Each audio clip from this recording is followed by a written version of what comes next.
so as mentioned before, if we look at this problem, it sits at equilibrium with reversible brackets, telling us that we have a suitable reaction that doesn't want to be messed with, and thus we can refer to our common definition of an equilibrium constant, which is written right here. And that means that we can write our own, and it should be noted that stoichiometry commonly plays a role and contributes to the exponent of its values.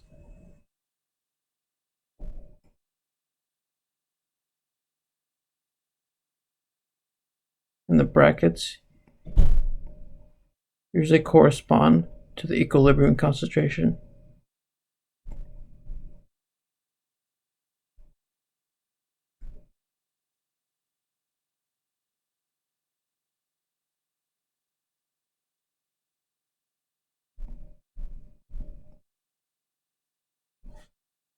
So we must place the concentration at equilibrium for both our products and our reactants in order for us to even match the equilibrium constant value of KEQ. And we know that KEQ concentrations constantly change. Because these can change throughout the reaction, it's good to keep track of them with an ice table, and I provided that down here. So when looking through, we see that we actually have 3 moles of N2O4 that have been placed within half a liter container. And we can actually use this to calculate the molarity. And if we recall, molarity is the concentration of a solution and equals the number of moles over the liters.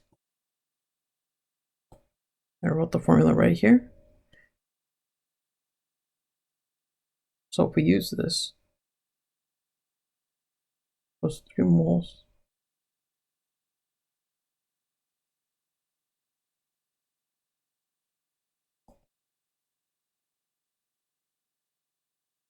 it'll give us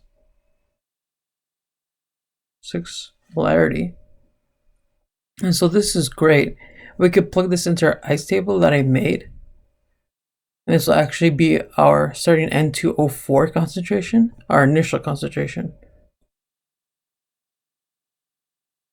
And since there is no NO2 in the starting concentration, this will actually be 0.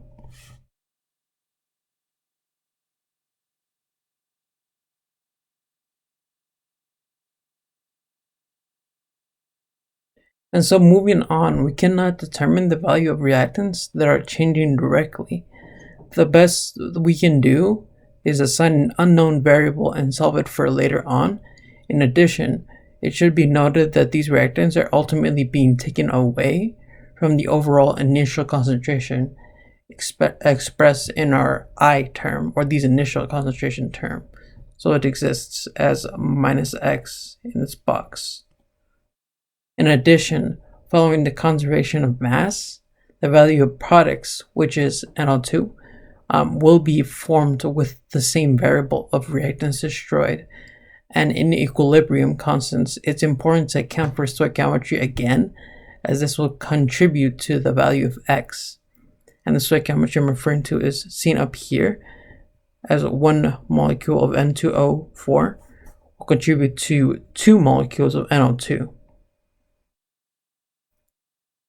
So this value will actually be 2x.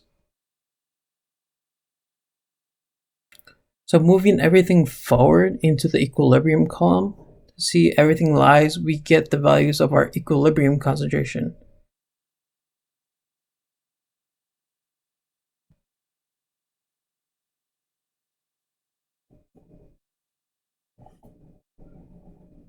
And we can see how these equilibrium concentrations should be equal to this value of KEQ, which we saw earlier and were given in the question stem right here.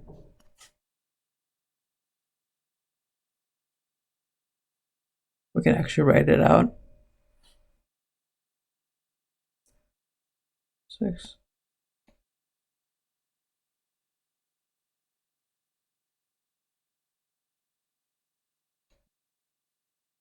I'll look back at our initial KQ formula.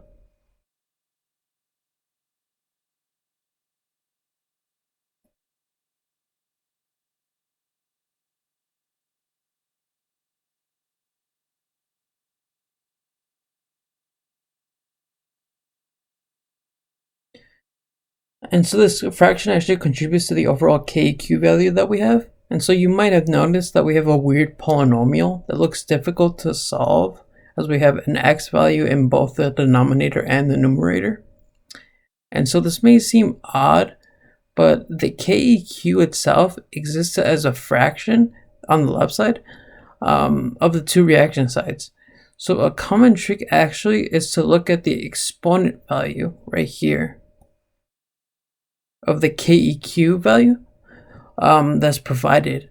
So a high KEQ exponent or number will indicate a fairly high preference for product production, making the reaction run a lot.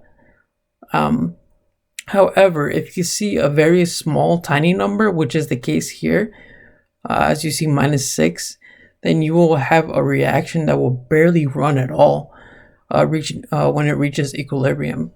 And this is commonly referred to as a bottom heavy fraction, as the reactants will be favored a lot more.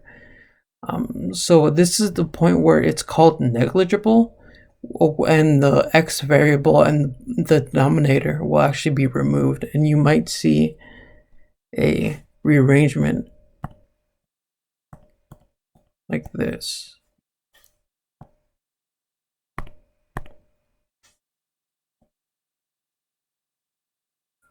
And this makes solving for x much easier.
And now we might want to remember that, going back to the question, we're solving for the equilibrium concentration of NO2, as said right here.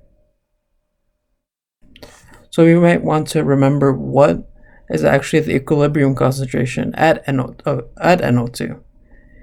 And so looking back at our X table, we see that the equilibrium concentration of NO2 is actually 2x. So we would need to double this value of x to get our actual NO2 concentration. And so our NO2 concentration at equilibrium